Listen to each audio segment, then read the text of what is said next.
sigue con vida y está sobreviviendo.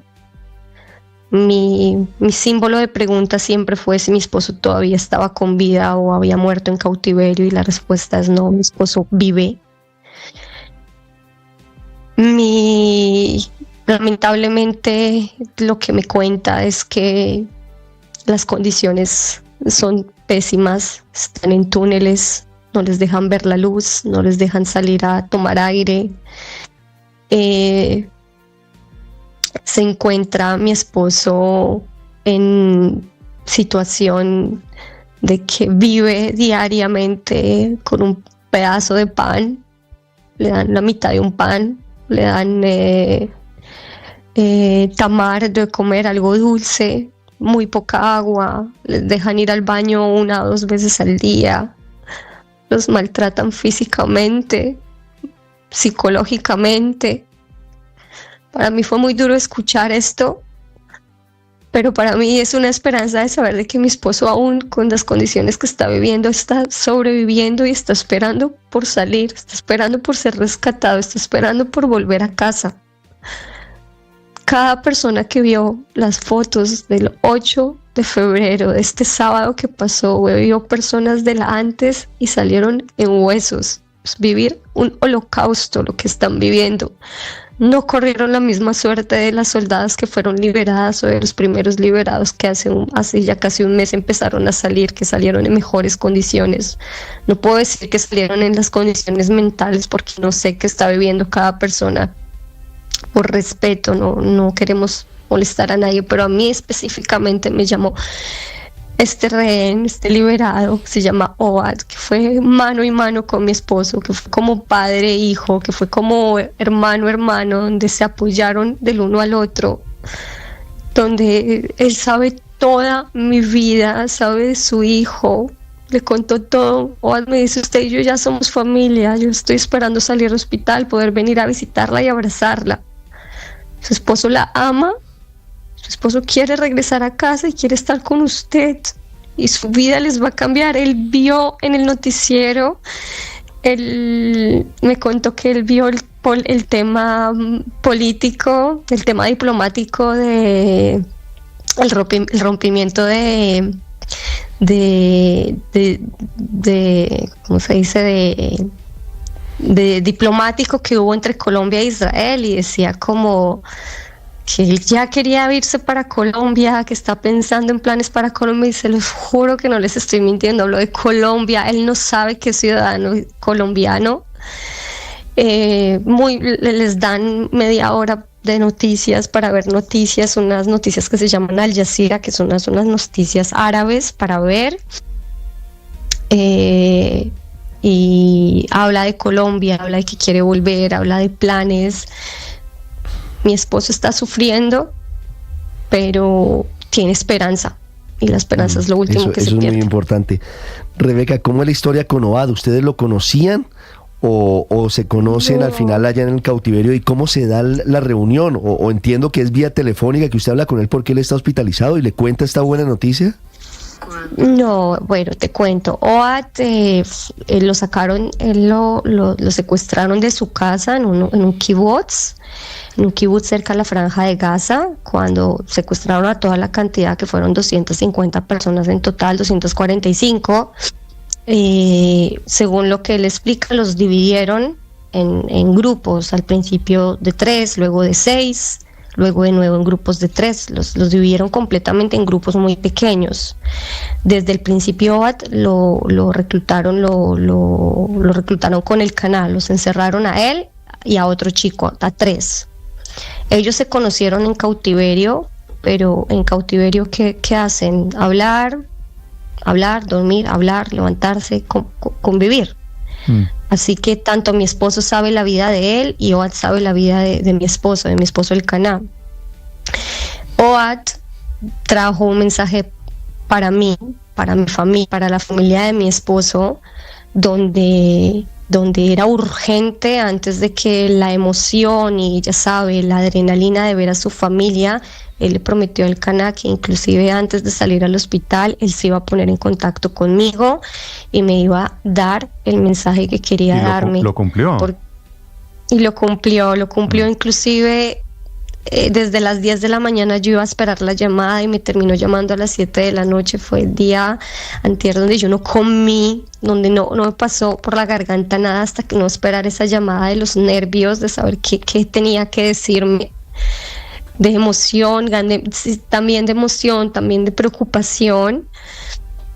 Y darme esta noticia donde mi esposo espera por la liberación y espera por volver a su casa, y ese es el momento de actuar, es el momento de que Colombia, de que el presidente Petro, de mano de la nueva canciller, la respetuosa señora Laura Sarabia, de que utilicen todos sus herramientas. De eso le quiero preguntar, Rebeca, ¿es posible, para que puedan interceder por esta liberación? Teniendo en cuenta que no es casualidad que preciso estén allá. Sí, le iba a Esto preguntar es una eso. señal. Le iba a preguntar eso. El presidente Petro va para Qatar hoy. Y usted sabe que Qatar ha sido la sede de diálogos. Allí se pactó pues este tema del alto al fuego hace ya 3 semanas. ¿Es posible que hoy, y de pronto yo no sé si usted lo sabe o no lo sepa, digo como posibilidad, esté en marcha el proceso de libertad de Elcaná? Mire, para mí, el solo hecho de que el presidente Petro le haya concedido la ciudadanía del Elcaná, estando secuestrado, esto para mí ya habla por sí solo de la voluntad que tiene de asegurar su regreso. Para mí, que siempre lo he dicho, él tiene la llave para entregarle la libertad al Elcaná, y esto sería algo extremadamente potente para la paz, para traer esperanza a una nación, para devolverle la vida a una familia que está destruida. Yo no quiero escucharme dramática. Yo tengo en este momento, haber escuchado esta señal de vida me dio demasiada fuerza.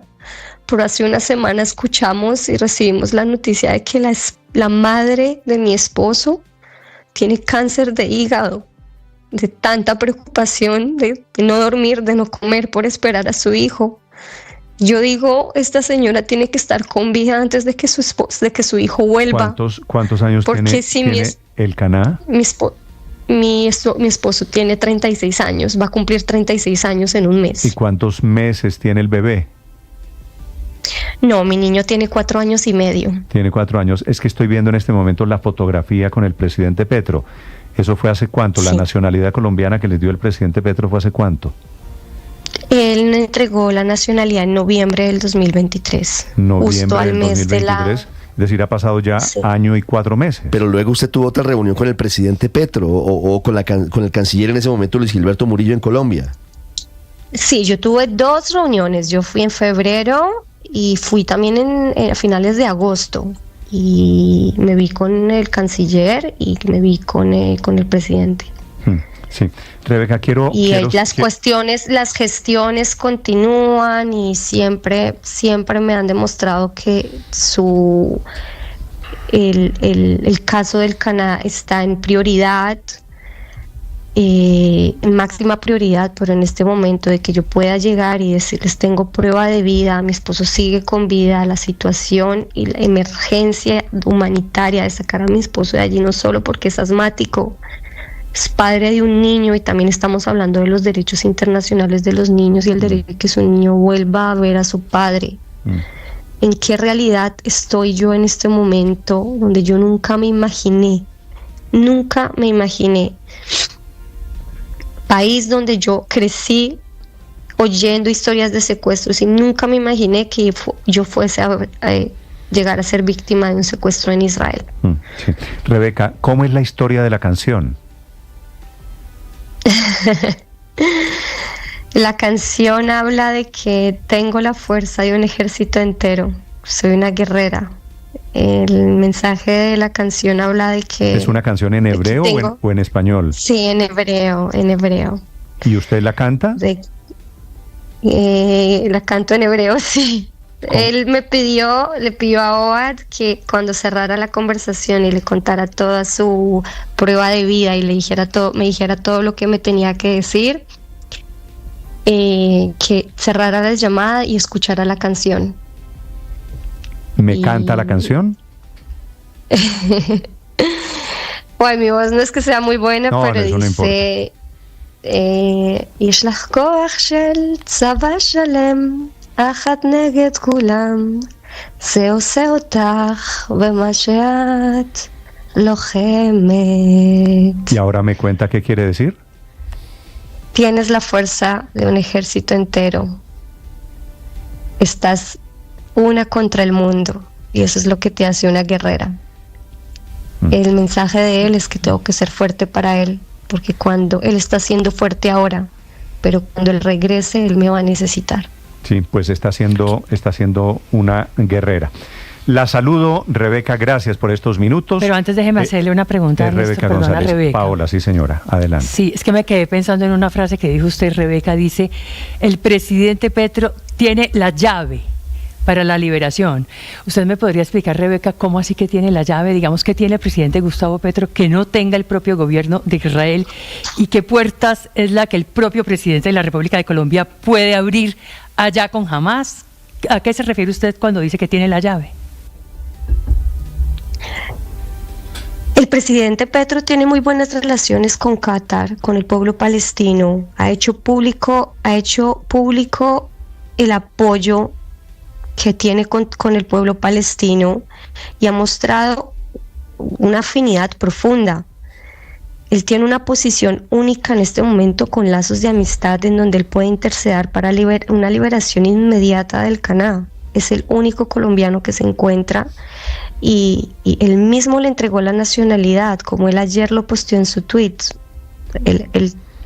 Él le dio la nacionalidad a El Caná, y El Caná no tiene nada que ver con esta violencia, él no tiene nada que ver con esta guerra. Él tiene que regresar a su casa con su esposa, con su hijo, y tal cual como lo dijo, vivir en Colombia. Mi esposo lo dijo, y me lo dijo Oad, y realmente lo dijo. Habla de sus planes en Colombia. Le contó a Oad de que lamentable que hayan roto lazos diplomáticos cuando Colombia es un paraíso, y tal cual lo dijo el presidente en el tweet. Colombia, el lugar perfecto, el paraíso. Cuando sea liberado, que esperamos que así sea, el Caná, seguramente ustedes van a venir a vivir a Colombia, según lo que le dijo Oad. Eso ha pensado él en el secuestro. Primero que todo, yo voy a ir siempre en este momento a la voluntad de mi esposo, porque a pesar de que yo sufro todos los días, y yo sufriendo casi 500 días, quien vivió la dura y la madura a la final fue mi esposo, donde le cortaron sus alas, donde le quitaron la libertad y la capacidad y el privilegio de ver a su hijo crecer.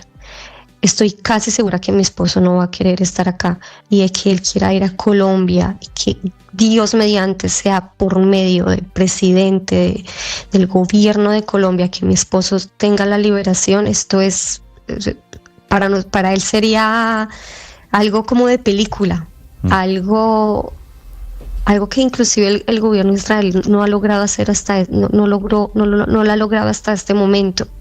Y si mi esposo desea que vayamos a vivir a Colombia, lo haremos. Vale. Pues esperemos que se dé este paso, que me parece que es hacia donde van las cosas, el paso de la libertad de El Caná, el único colombiano que afortunadamente está confirmando Rebeca González esta mañana desde Israel, está vivo, lo sabe por cuenta de la información que le llevó solo una uno pregunta, de los compañeros de cautiverio. Rebeca, ¿el gobierno del presidente Petro sabe de esto, sabe que El Caná está vivo, sabe que usted tuvo esta charla con uno de los liberados? Claro que sí, ellos están informados. Sí, por eso digo, Ricardo, esto me da la impresión de que el presidente lo hace público para sugerir, pues mandando claramente un mensaje. Ojalá, tal vez estoy pensando con el deseo, Rebeca, ojalá esté en marcha alguna clase de negociación. Rebeca, le agradezco mucho estos minutos. Me alegra enormemente escucharla tan emocionada. Me parece una estupenda noticia saber que su marido, El Caná Bugbut, está vivo después de 490 y tantos días de cautiverio. Muchísimas gracias, señor Néstor y Ricardo. Que tengan un feliz día y esperemos que la próxima sea contando el final feliz y reuniéndonos en Colombia, Dios mediante. Gracias por la serenata, por la canción. Ay, perdón por la voz ronca, pero bueno. No, está bien, está bien. Chao, Rebeca, gracias. Muchas gracias. 7:15 minutos en Mañanas Blue.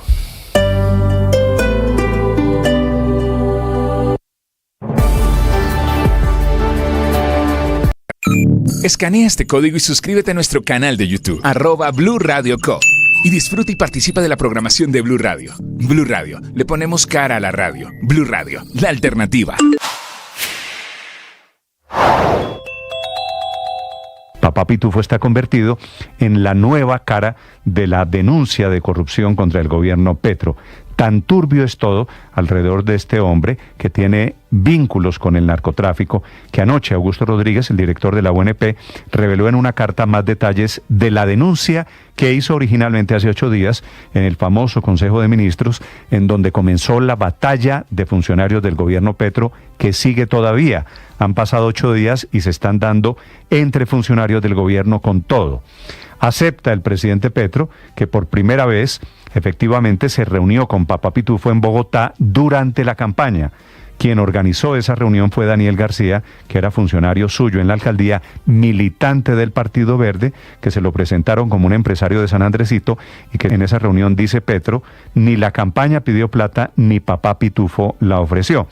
Pero el presidente Petro se salta una explicación muy importante, y es qué pasó entre esa reunión con el señor empresario de San Andresito, Papá Pitufo, y el día que le ordenó a Xavier Vendrell devolver los 500 millones de pesos.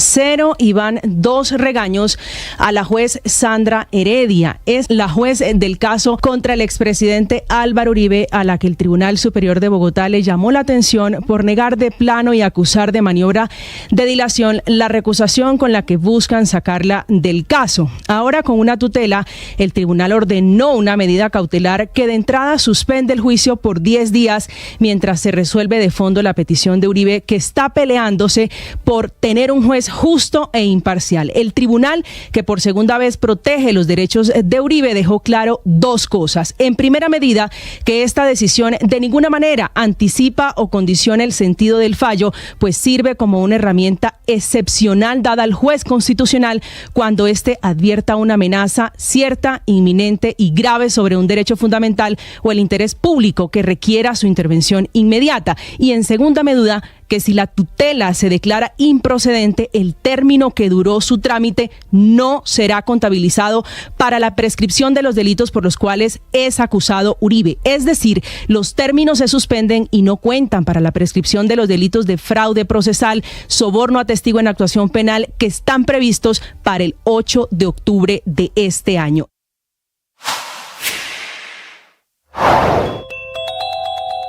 Durante la continuación de la audiencia preparatoria de juicio contra Nicolás Petro Burgos, la Fiscalía afirmó que entre sus pruebas tiene cómo el hijo del presidente, mientras se desempeñaba como diputado del Atlántico, habría recibido dinero en efectivo de Samuel Santander López. El padre Alberto Linero es periodista y también está en Mañanas Blue. 7 de la mañana, 19 minutos. Cada 12 de febrero el mundo recuerda la importancia de prevenir el extremismo violento que conduce al terrorismo. Es una oportunidad para reflexionar sobre cómo el fanatismo, en cualquiera de sus formas, nos aleja de la convivencia, la sensatez y la humanidad misma. ¿Qué entendemos por fanatismo? Es esa incapacidad de aceptar que existe otra forma de ver el mundo. Es la renuncia a la duda, al diálogo y al respeto por el otro. Se alimenta del miedo, la desinformación y muchas veces de la necesidad de pertenecer a algo más grande que uno mismo. En su peor expresión, se convierte en violencia. La agresión contra quienes piensan distinto, el desprecio hacia quienes cuestionan y también la imposición de ideas como verdades absolutas. Oye, basta con observar las redes sociales y los debates políticos de estos días para notar cómo el fanatismo impulsa una peligrosa polarización que fractura cada vez más a la sociedad. Pero la historia nos ha demostrado que el pensamiento único y rígido nunca han llevado a la sociedad a ser más justas, ni a las personas a ser más felices. Al contrario, ha sido la raíz de nuevos conflictos, de discriminación y de tragedias que han marcado la humanidad. ¿Cómo enfrentar el fanatismo? Te propongo 3 cosas. La primera, obviamente, con educación. No una educación basada en la repetición de datos, sino una que enseña a pensar, a cuestionar y a comprender la complejidad del mundo. Una educación que nos ayude a reconocer la riqueza de la diversidad sin sentirla como una amenaza. La segunda, con empatía. Escuchar, ponerse en el lugar del otro y tratar de comprender sus motivaciones. Eso es un antídoto contra el odio irracional. No se trata de aceptar lo inaceptable, sino de entender que cada persona tiene una historia que la llevó a pensar como piensa. Lo tercero, con valentía. Enfrentar el fanatismo implica muchas veces incomodar, decir lo que otros no quieren oír y desafiar estructuras rígidas. Pero es la única manera de construir un mundo donde las diferencias no sean motivo de conflicto, sino de aprendizaje. Oye, la sensatez, el diálogo y la apertura mental no son signos de debilidad, sino al contrario, signos de fortaleza, de esa fortaleza capaz de transformar el mundo. Las victorias y derrotas, la pasión y la afición en juego y los datos de lo último en deportes se lo presenta Mañanas Blue. Ya son las 7 de la mañana, 21 minutos, momento para hablar de deportes, momento para hablar de la Liga, la manera como Millonarios llegó a Villavicencio con ese caudal y la ilusión de conseguir una nueva victoria en la otra mitad de Colombia. Fecha 4. Bueno, la verdad es que Giován Montes abrió la cuenta para el conjunto dirigido por Jaime de la Pava, para Llaneros, y luego llegó la claridad en el juego azul con Macalister Silva, que igualó, y Juan Carlos Pereira, que además hizo un gran partido, marcando el 2-1 para el conjunto bogotano. Todo parecía encaminarse a una victoria de Millos. Llegó la expulsión de Juan Pablo Vargas, una acción que le permitió acumular su segunda amarilla. Por doble amarilla vio el semáforo, tarjeta roja, y allí cambió la película. Le dio mantenimiento Millos. Álvaro Montero tuvo un par de atajadas y luego al minuto 90+2 parecía el partido saldado para triunfo azul. No, se inventó un golazo Brian Urueña. No hubo presión, un remate desde fuera del área, nada pudo hacer el arquero Álvaro Montero y fue el empate para el conjunto llanero.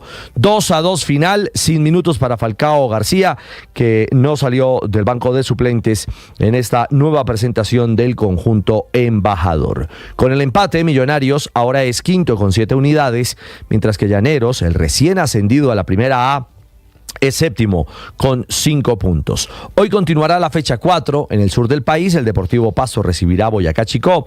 En el Atanasio Girardot, Independiente Medellín se verá las caras con el Unión Magdalena. Y en Bogotá, en el Campín, Santa Fe enfrentará al Atlético Nacional.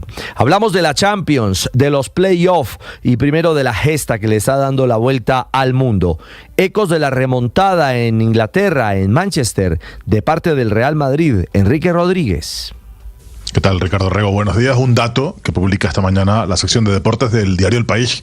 20 tiros del Real Madrid. Ningún equipo le había disparado tanto al Manchester City de Pep Guardiola en su casa. Fue una de esas victorias épicas del Real Madrid, pero tenía algo más o algunos añadidos más. El Real Madrid pasa por una plaga de lesiones. Además, se cuestiona y mucho la defensa. De hecho, a ella se refirió Carlo Ancelotti. Enseguida lo vamos a estudiar. Pero digo que tenía algunas cosas más, porque era ganarle también a Pep Guardiola y ganarle al equipo que le quitó el Balón de Oro a Vinicius Junior. Así se ve en el Real Madrid, y que sacó una pancarta al inicio del partido afeando su conducta a Vinicius Junior y diciéndole que había perdido el Balón de Oro. Por supuesto, el jugador del Real Madrid se cobró la venganza en forma de gol y en forma de gestos hacia la grada. Pero como decía, quien más se ha reivindicado seguramente en este partido sea el técnico blanco, Carlo Ancelotti, últimamente muy cuestionado por sus alineaciones. Los 4 de atrás nunca habían jugado juntos, digo más, nunca habían entrenado juntos.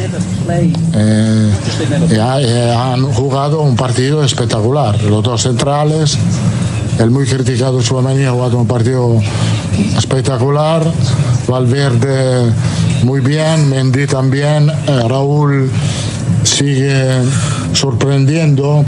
Y aunque este no ha sido ni está siendo el mejor año del Real Madrid, aunque los resultados en Liga parecen acompañarle, lo cierto es que ayer, o el de ayer seguramente fue uno de los mejores partidos que ha jugado el cuadro blanco a lo largo de esta temporada. El resultado no es particularmente largo, es por un gol de diferencia, así que todo se decidirá el próximo miércoles aquí en la capital de España, en el Estadio del Paseo de la Castellana. Va a ser también un partido eléctrico donde el Real Madrid se juega algo más que pasar a la siguiente fase, Ricardo. Gracias, Enrique. Lo cierto es que al final Bellingham fue el gran héroe con ese tercer gol al minuto de cierre del partido y queda claro que el City sigue sin rumbo. Y la pancarta, esa en la que Rodri besa el Balón de Oro y la mención de deja de llorar, parece que termina siendo un efecto boomerang, no contra el Madrid, sino ante la realidad de Pep Guardiola y su Manchester City. Hoy, a propósito de Champions, Brujas recibirá al Atalanta con el colombiano Juan Guillermo Cuadrado, el Mónaco en el Principado jugará frente al Benfica, Feyenoord Milan y Celtic Bayern Múnich. Y en la Premier League, atentos, porque habrá clásico Everton-Liverpool para saber si Luis Díaz, al que señalaron en la eliminación el fin de semana anterior, aparentemente Slot lo mandaría al banco. Veremos en la Premier. Liverpool es líder con 56 unidades. 7:25, los deportes a esta hora en Mañanas Blue.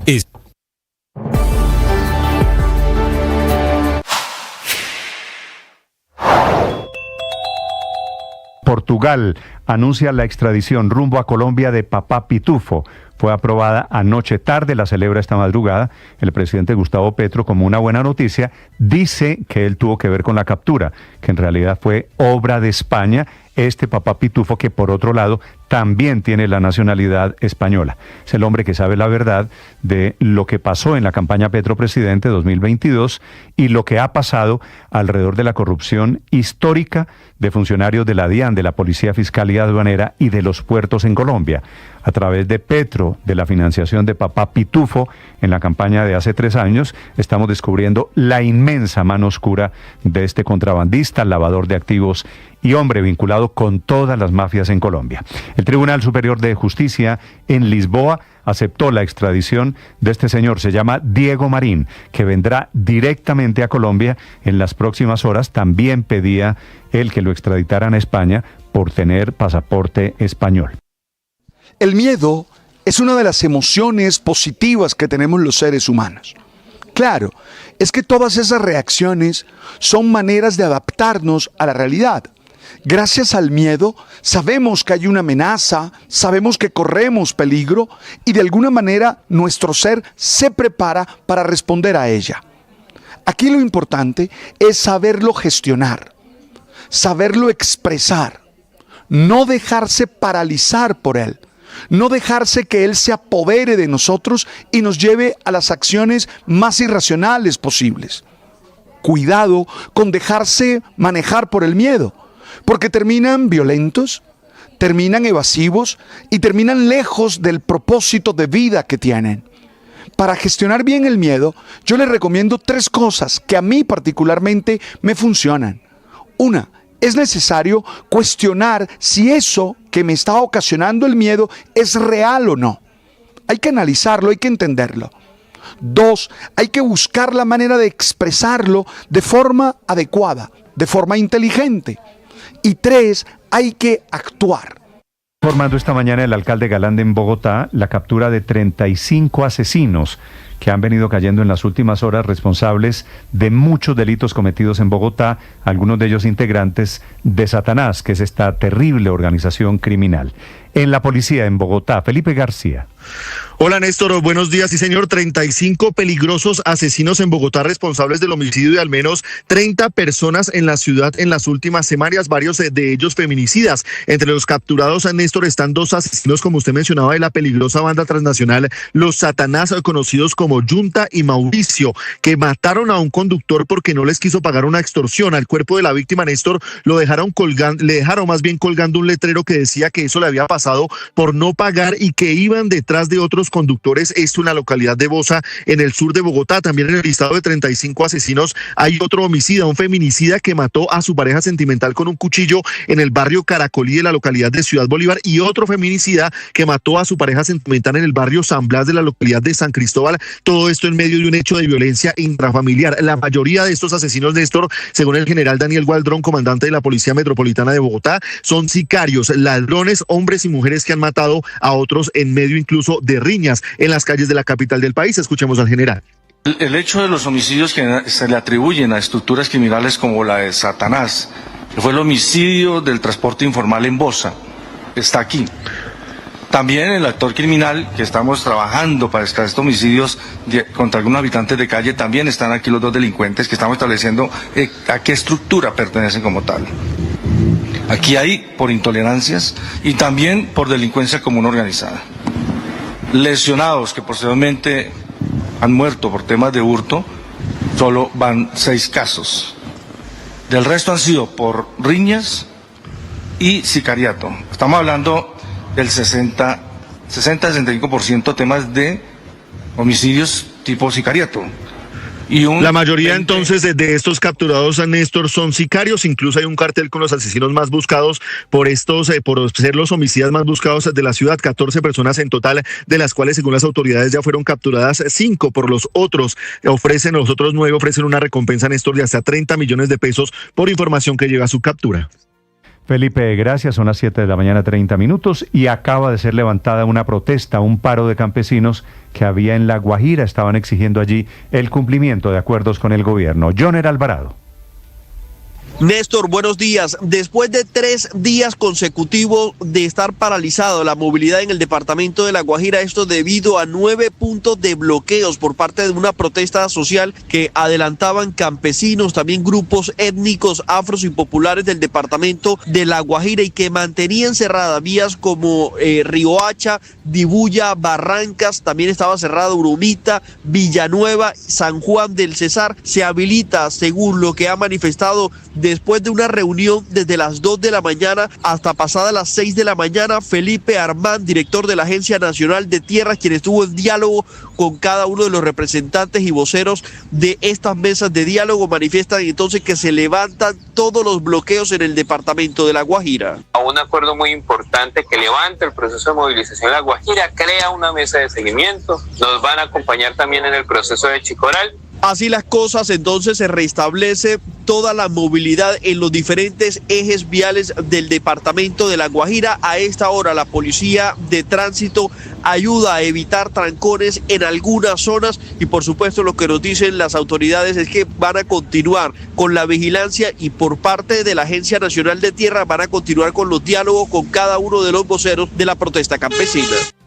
Joner, gracias. 7 de la mañana, 32 minutos. Y atención, un juzgado acaba de negar una tutela que había sido presentada por Monómeros. Se están jugando allí el presente y el futuro de esta que es una empresa agroindustrial que tiene origen venezolano. Vanessa Saldarriaga. Néstor, pues le cuento que la empresa colombo-venezolana Monómeros tuvo un revés en su interés por evitar, a través de mecanismos judiciales, un eventual proceso de insolvencia por parte de la Superintendencia de Sociedades, el cual en estos momentos se encuentra en trámite. Esto para que las supersociedades pueda por lo pronto suspender cualquier posibilidad de venta de las acciones de la empresa venezolana, que recordemos le suministra por lo menos un 80% de los suministros o de los insumos al agro colombiano. Esta medida, de acuerdo con lo que informa a través de un comunicado de prensa de la Superintendencia de Sociedades, se da porque a partir del proceso de máximo control y vigilancia que declararon desde diciembre pasado, detectaron que Monómeros está por entrar a cesación de pagos por dificultades económicas internas. Es por esto que hacen esta primera solicitud entonces de proceso de reorganización, que intentó ser frenado por Monómeros con una tutela que fue frenado en las últimas horas por el Juzgado 46 Civil del Circuito de Bogotá. Con esto queda por lo pronto en firme que mientras se evalúa dicho proceso de insolvencia no se pueda vender ningún tipo de acción de esta empresa venezolana, Néstor. Estás escuchando Blue Radio.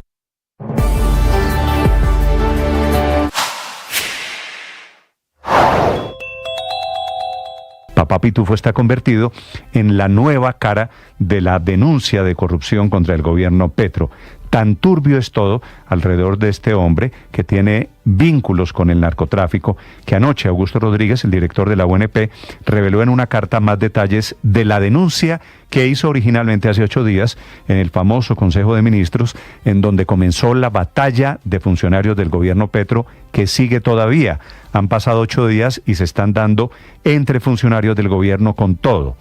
Acepta el presidente Petro que por primera vez efectivamente se reunió con Papá Pitufo en Bogotá durante la campaña. Quien organizó esa reunión fue Daniel García, que era funcionario suyo en la alcaldía, militante del Partido Verde, que se lo presentaron como un empresario de San Andresito, y que en esa reunión, dice Petro, ni la campaña pidió plata, ni Papá Pitufo la ofreció. Pero el presidente Petro se salta una explicación muy importante, y es qué pasó entre esa reunión con el señor empresario de San Andresito, Papá Pitufo, y el día que le ordenó a Xavier Vendrell devolver los 500 millones de pesos.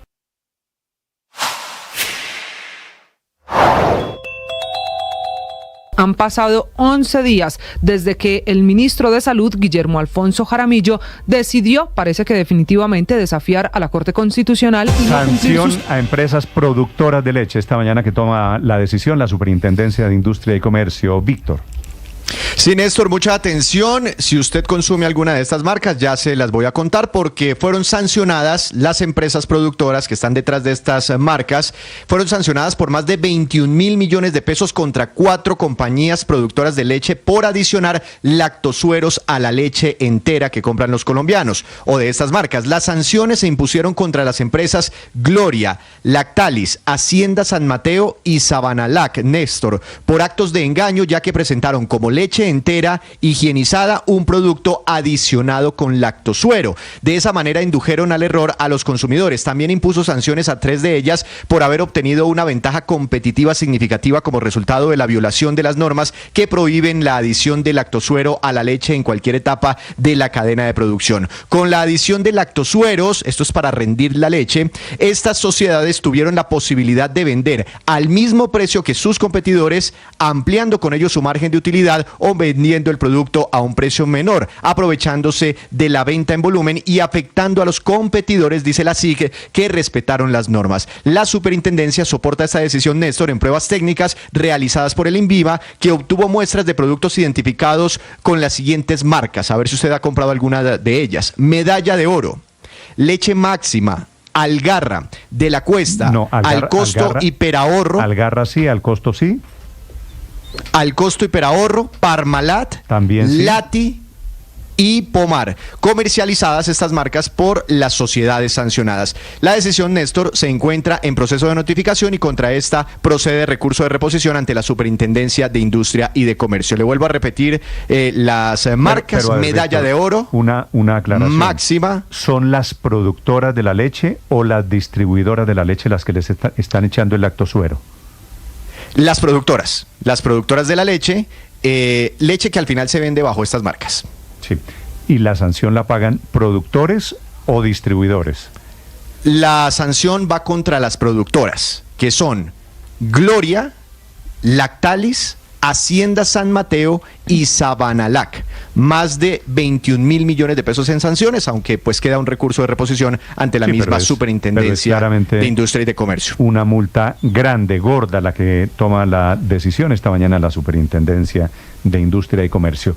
Y que no es que todas esas marcas, Néstor, ya estén vetadas, digamos, Parmalat, estas fincas, por decirlo así, productoras, deben ser uno de los cientos de suministradores que tienen para sus leches. Entonces, seguramente lo encontraban en algunos lotes, lo mismo que con Al Costo Hiperahorro, pues claro, estarían en algunos lotes de esas leches, pero no en todas, porque deben tener docenas de proveedores y efectivamente, estas fincas muy concretas, estos cuatro productores, cada uno pagando 5 mil millones, me imagino, que se divide equitativamente esos 21 mil millones de multa, son los que deberíamos, penalizar y poner en la mitad por añadirle lactosuero a lo que se supone debe ser leche entera. Al final, Víctor, esto quiere decir, es contra las pasteurizadoras. Sí, Claro, sí, es señor, que contra las rinden la leche pasteurizadoras. para bajar costos, pero le venden al consumidor como si fuera leche entera de gran calidad, pero es una leche que está rendida. Ahí caemos todos, ¿no? Pues No, imagínense, no. todas estas marcas. No tiene que ver con los lecheros, con los campesinos, con los ganaderos que entregan No, su por eso, leche por eso cruda hago la aclaración. a las pasteurizadoras. Hago la aclaración, Claro, Aurelio, Néstor. pasteurizadores. Esas 4 pasteurizadoras, dos de ellas La multinacionales, pasteurizadora, Aurelio, usted que conoce mejor el tema, me corregirá, son los que purifican la leche, le quitan las bacterias a la leche, ¿verdad? La procesan correctamente y la ponen para disposición del consumidor final, por supuesto. Y Néstor, ahí hay 2 compañías multinacionales, Gloria, el grupo Gloria de Perú, y Lactalis, que es una gran multinacional, tal vez la más importante de Europa, Parmalat, francesa. Parmalat es italiana todavía, ¿no? Parmalat, sí, lo que pasa es que Lactalis adquirió a Parmalat. Pero Néstor, es importante decir que ese lactosuero que se trae es un lactosuero importado, o sea, traen el lactosuero y lo mezclan con la leche nacional para rendirla y hacer estos productos que ellos llaman productos lácteos, pero que al final de cuentas terminan siendo pues realmente Ahora, Aurelio, impuros el con esa mezcla lactosuero que se no hace. no es dañino para la salud, ¿no? Simplemente están engañando a la gente, están rindiendo la leche de esta forma y pues esto afecta a la competencia, engañan al consumidor y por eso son sancionadas ahora por la Superintendencia de Industria y Comercio. ¿Usted está seguro que el lactosuero es inocuo? Pues aquí hemos hablado con algunas personas expertas en el tema y dicen que no es dañino para la salud. Lo que pasa es que no tiene los nutrientes de la leche original. Entonces ahí sí hay un tema de engaño porque Claro, le rebajan la calidad a la leche. Usted se toma un yogur creyendo que el yogur es de leche. Entiendo. El lactosuero es rendidito. Entiendo la trampa. El lactosuero es rendidito. Pero si usted se toma un vasito de lactosuero, ¿no le da dolor de barriga? No creo, no. ¿No? Yo creo que lo pone un poquitico a correr al baño, Néstor, porque además ese lactosuero, en el fondo, ¿qué es el lactosuero? Es un subproducto que queda del proceso de pasteurización. O sea, es como un remanente que queda allí y lo recogen y lo mezclan. No me atrevo a decir que sea inocuo, eso de que puede tomar Claro, no es inocuo. un vasito de lactosuero y que no pasa nada. De hecho, es peligrosísimo en niños, o sea, tiene grandes riesgos porque les puede dar efectivamente una cantidad de problemas gastrointestinales como diarrea, dolor abdominal, distensión y además se supone que también el lactosuero, una de las cosas que le hace al cuerpo humano es que estimula las células inmunitarias. Entonces eso lo que hace es que también, recuerde usted, como que aminora las bacterias que debemos tener en el intestino porque hay un montón de bacterias que son muy buenas, entonces sí que tiene efectos sobre la salud. Eso no es tan como que tan esa agüita y punto y es que no estamos tomando leche entera. Claro que tiene riesgo. Fuera del engaño que lo hay, por supuesto, me parece que hay que tener en cuenta la consideración para efectos de salud. En 30 segundos, saludo al general Gualdrón sobre el operativo y la captura en Bogotá de 35 asesinos. Estás escuchando Blue Radio.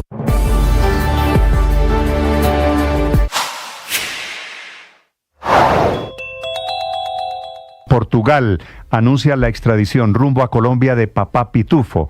Fue aprobada anoche tarde, la celebra esta madrugada. El presidente Gustavo Petro, como una buena noticia, dice que él tuvo que ver con la captura, que en realidad fue obra de España. Este Papá Pitufo, que por otro lado también tiene la nacionalidad española. Es el hombre que sabe la verdad de lo que pasó en la campaña Petro Presidente 2022 y lo que ha pasado alrededor de la corrupción histórica de funcionarios de la DIAN, de la Policía Fiscal y Aduanera y de los puertos en Colombia. A través de Petro, de la financiación de Papá Pitufo en la campaña de hace 3 años, estamos descubriendo la inmensa mano oscura de este contrabandista, lavador de activos y hombre vinculado con todas las mafias en Colombia. General, muy buenos días. Néstor, muy buenos días y a todos los integrantes de la mesa y a su importantísima audiencia. General, esta noticia es muy grande, la captura de 35 asesinos en Bogotá. ¿Quiénes eran? ¿Cómo fueron capturados? Bueno, dentro de la Operación Bogotá y un trabajo muy articulado con la Fiscalía y con un trabajo decidido del pago de información por parte de la Alcaldía, hemos logrado capturar 35 delincuentes en los cuales por lo menos se les indica en diferentes casos a 30 homicidios los hechos que presentaron en este mes de enero.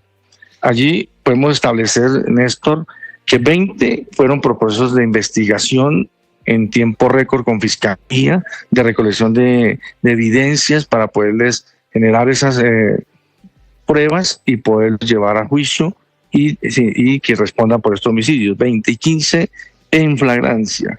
Voy a mencionar unos casos, por ejemplo, se capturaron 2 de ellos con sus 2 armas de fuego en su residencia, delincuentes de la estructura Satanás que se les indica el homicidio en el mes de enero de un conductor de una chana, un transporte informal en Bosa, y a ellos 2 también le pudimos sindicar de 2 hechos especiales de extorsión y lesiones personales. También logramos esclarecer 2 feminicidios de Ciudad Bolívar, también de San Cristóbal. En flagrancia se capturan a 2 delincuentes en el sector de Mártires que lesionaron y que posteriormente muere este habitante de calle en este sector. Y, ¿aló? Sí, general, lo estamos escuchando. Aló, qué pena, señor. Logramos identificar, capturar también en tiempo récord estos delincuentes que nos dejaron una novedad de habitantes de calle y que estamos trabajando con laboratorios de criminalística y fiscalía para poder establecer si tienen que ver también con otros homicidios de habitantes de calle que se han presentado en la ciudad de Bogotá en este mes de enero. Sí, general Waldron, pero estos asesinatos tienen que ver con alguna especie de operación limpieza. Le pregunto puntualmente por los asesinatos de habitantes de la calle. No, es dentro de las evidencias que tenemos, creemos que son temas de retomas de líneas, temas de microtráfico, temas relacionados con esas vendetas que hay entre algunas estructuras y demás en los sectores que se presentaron, unos en Suba, otros en el sector de Barrios Unidos, otros en el sector de Santa Fe y Mártires, en los cuales estamos mirando con laboratorio si las armas de fuego que se le incautaron tienen alguna correlación, le llamamos nosotros uniprocedencia o HIT.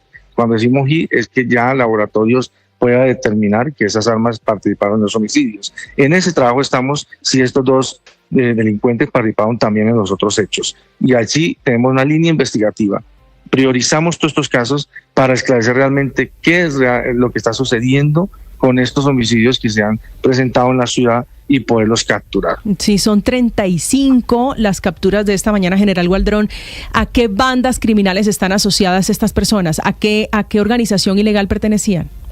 Bueno, hemos establecido la de Satanás, que es una banda en el derecho del sector de Bosa. Creemos que también hay una estructura criminal. No sabemos si estamos en la investigación de Satanás, Maracucho, costeños, del tema también de la habitabilidad de calle en algunos hechos. Pero también hay delincuencia común, en los cuales están relacionados hechos. Dentro de estos homicidios fueron 5 por atraco, que están también capturados. Otros por intolerancia y temas relacionados de vendetas por venganzas también tenemos capturados. O sea, hay delincuencia común y hay de estructuras criminales, por lo menos de 2 de ellas que sabemos que han participado en homicidios. Mire, a propósito, general Waldron, hoy, ¿cuál es la incidencia de delincuentes pertenecientes a bandas transnacionales en la criminalidad en Bogotá? Le hablo, por ejemplo, de lo que se conoce como el Tren de Aragua o la banda Los Satanás. Hoy, ¿cómo está esa incidencia? Bueno, nosotros tenemos todavía presencia, pese que el año pasado fuimos contundentes con las operaciones contra el Tren de Aragua y contra Satanás, incluso Maracuchos. Y se hizo un trabajo incluso con el gobierno americano donde capturamos alias Pedrito en Texas. Esta banda, especialmente le hablo la de Satanás y la del Tren de Aragua, que son transnacionales en las investigaciones que tenemos. Bogotá focalizamos los sectores donde ellos tenían esas acciones criminales de extorsión, intimidación y tortura, y hemos venido, comparado con el año pasado incluso, reduciendo el número de extorsiones que se presentaban el año pasado en estas jurisdicciones, con la focalización, priorización y servicios diferenciales en los sectores donde tenemos marcada la extorsión, paradójicamente más en el sur incluso, lo que es Bosa, Kennedy, Ciudad Bolívar, y allí priorizamos nosotros, y parte de Baja incluso, estos sectores, y tenemos capacidades allí, en algunos 24 horas y en otros los horarios que realmente nos han afectado. Claro. Mire, general Waldron, le quiero cambiar de tema. ¿Qué hipótesis hay detrás del terrible asesinato de una niña de 4 años el pasado fin de semana en El Tejar, en el suroccidente de Bogotá? Sí, este es un hecho lamentable, un hecho que nos solidarizamos, estuve también en el lugar de los hechos. Este es un hecho que inicialmente comenzamos a recolectar evidencia, pero por reparto le correspondió al CTI y la Fiscalía. Lo que sí nosotros podemos decir que descartamos un hecho de hurto o intento de hurto, es un tema que estamos trabajando por varias hipótesis que se trabajan, pero no quiero ser ni anticiparme a un trabajo juicioso que está haciendo la Fiscalía y el CTI para esclarecerlos. Lo cierto es que dentro de terminamos, no es un tema de hurto, puede ser temas relacionados ya dentro de varias hipótesis, por microtráfico, puede ser por temas de dinero, por temas de vendetta, puede ser de pronto por temas pasionales, no sabemos realmente la hipótesis que fue más fuerza y que el CTI y la Fiscalía, y con un equipo que le dimos de apoyo para poder esclarecer, especialmente con laboratorios, para poder esclarecer este homicidio y poder capturar a estos delincuentes. Todavía no hay capturas en ese caso, general. Adaptarnos a la realidad. Gracias al miedo, sabemos que hay una amenaza, sabemos que corremos peligro y de alguna manera nuestro ser se prepara para responder a ella. Aquí lo importante es saberlo gestionar, saberlo expresar, no dejarse paralizar por él. No dejarse que él se apodere de nosotros y nos lleve a las acciones más irracionales posibles. Cuidado con dejarse manejar por el miedo, porque terminan violentos, terminan evasivos y terminan lejos del propósito de vida que tienen.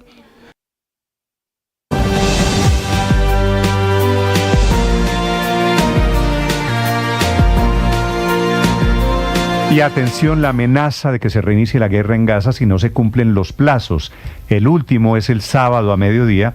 Está haciendo subir esta mañana el precio del petróleo que sube la referencia colombiana, que es el Brent en el mercado en Londres. Silvia Carrasco. Néstor, el precio del petróleo llevaba 3 semanas consecutivas cayendo. Sin embargo, luego de que el primer ministro israelí Benjamín Netanyahu hiciera público el ultimátum a Hamás, el precio del crudo escaló hasta un 2%, llegando a los $75.87 el barril de petróleo Brent. El precio, sin embargo, va a seguir volátil porque, por un lado, está el temor a la guerra comercial global que hace caer el precio y, por otro lado, está el temor a la reactivación de la guerra de Gaza, lo que lo hace subir. Este fue el ultimátum que Benjamín Netanyahu publicó en sus redes sociales. Si Hamás no devuelve a nuestros rehenes antes del mediodía del sábado, dice, el alto al fuego va a terminar y las fuerzas de defensa israelíes van a reanudar los intensos combates hasta la derrota final de Hamás. No precisó si se refiere a los 3 rehenes que se iba a liberar el sábado, si se refiere a los restantes del acuerdo de la fase 1 o al total de 76 que aún siguen en manos de Hamás. Un reinicio de las hostilidades preocupa al secretario general de Naciones Unidas, que pidió frenar ese incremento en la tragedia. La declaración es leída por Rolando Gómez, quien es portavoz de Naciones Unidas en Ginebra.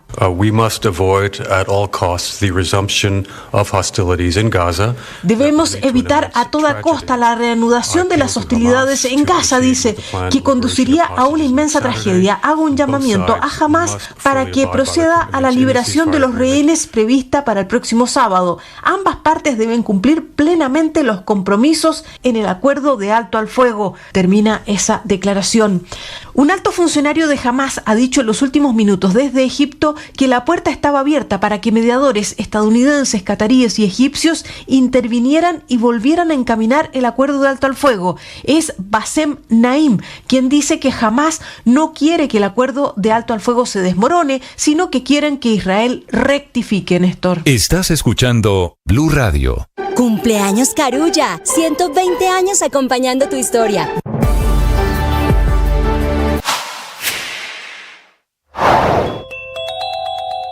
Papá Pitufo está convertido en la nueva cara de la denuncia de corrupción contra el gobierno Petro.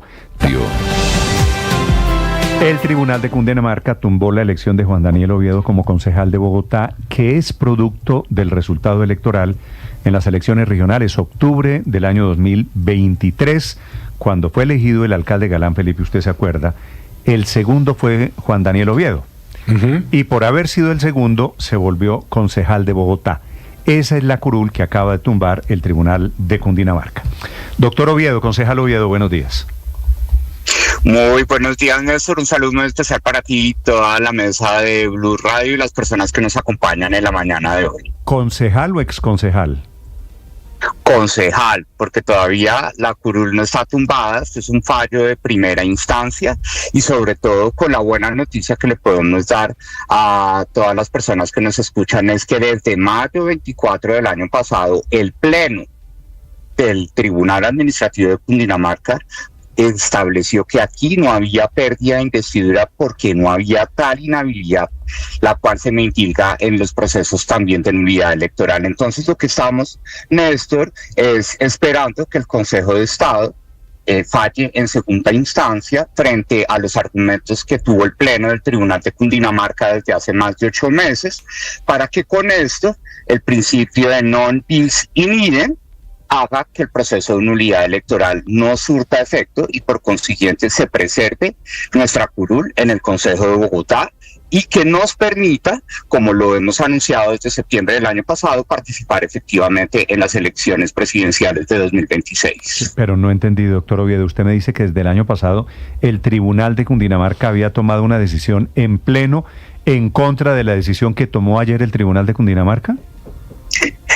Claro que sí, Néstor, porque sucede que cuando hablamos del régimen de inhabilidades hay dos fallas o dos procesos que se pueden instaurar. Uno de nulidad electoral para que me retiren la credencial que me asignaron en el proceso electoral pasado y otro si se identifica que hubo dolo o culpa grave, que es el proceso de pérdida de investidura, que es mucho más serio, porque una ratificación de una pérdida de investidura implica la muerte política.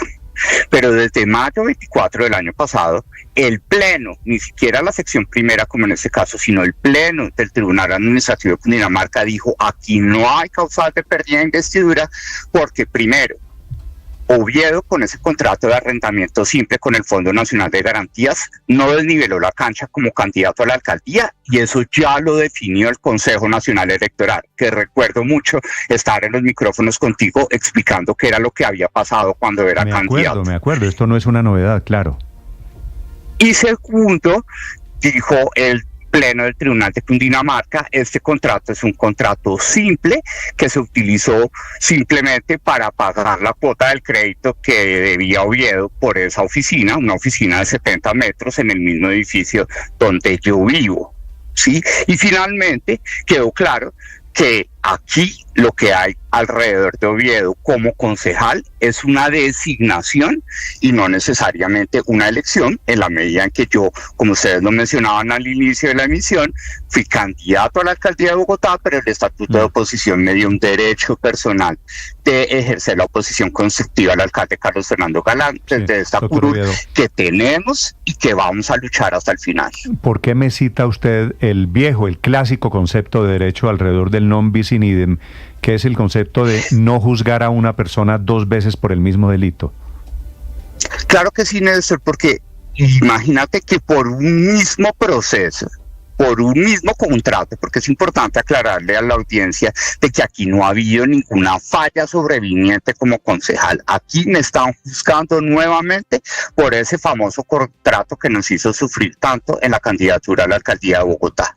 Un contrato simple de una oficina de 70 metros en el edificio donde yo vivo, al Fondo Nacional de Garantías. Entonces, como en la pérdida de investidura hay un juicio subjetivo y a profundidad del caso, mientras que en la nulidad la doctrina ha sido tener un juicio objetivo y efectivamente el juez rechazó el análisis subjetivo en esta nulidad electoral. Lo que se quiere es que para que la justicia no entre en contradicción, una vez el Consejo de Estado ratifique que no hubo pérdida de investidura, rápidamente no pueda ser juzgado por otra causa y decaiga o se retire el proceso de nulidad electoral. Vale, pues esperemos que tome la decisión el Consejo de Estado. Doctor Oviedo, gracias por acompañarnos. Muchas gracias, Néstor, y de verdad, gracias por el espacio para poder dar claridad a la audiencia sobre lo que está sucediendo. Y me parece que es una buena aclaración. 7:59.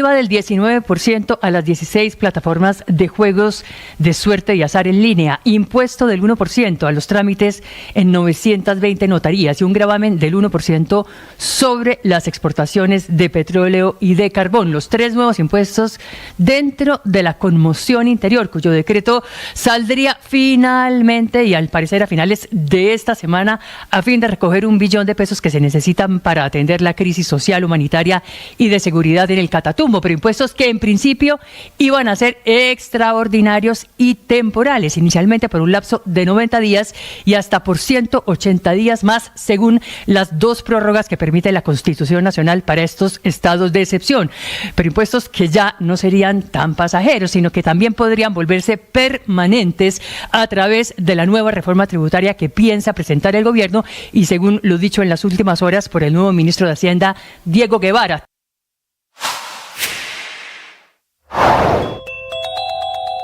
La noticia del momento aquí en Blue Radio. Fueron sancionadas las empresas productoras que están detrás de estas marcas por más de 21.000 millones de pesos contra 4 compañías productoras de leche por adicionar lactosueros a la leche entera que compran los colombianos o de estas marcas. Las sanciones se impusieron contra las empresas Gloria, Lactalis, Hacienda San Mateo y Sabanalac, Néstor, por actos de engaño, ya que presentaron como leche entera higienizada un producto adicionado con lactosuero. De esa manera indujeron al error a los consumidores. También impuso sanciones a 3 de ellas por haber obtenido una ventaja competitiva significativa como resultado de la violación de las normas que prohíben la adición de lactosuero a la leche en cualquier etapa de la cadena de producción. Con la adición de lactosuero